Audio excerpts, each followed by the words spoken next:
Manipur Human Rights Commission MHRC gi han acting chairperson oiramba senior advocate Khaidem Mani-da MHRC gi chairperson amagi Fangfam thokpa salary amadi allowance sing pikidaba du lengang na pithokadabani haina Manipur High Court order thokkhre.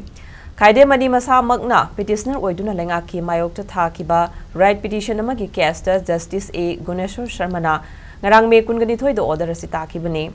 Kumjali singani tara nipan gi August kunga manga da governor gi mingda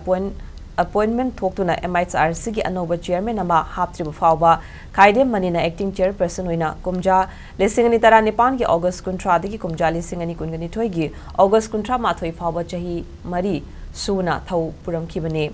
mangna chahi mari chubna acting chairperson oina thau puramba matamda mapung phaba chairperson ama oibagi facility khudingmak fangki amadi thabak su tawki adubu mapung phaba chairperson amagi tolop amadi allowance ti fangkide Hairiba wadhuriba payment sing adu tha taruki manungda pithokna ba made tha amagi manungda anuba salary slip issue tawna ba ko na right akibani.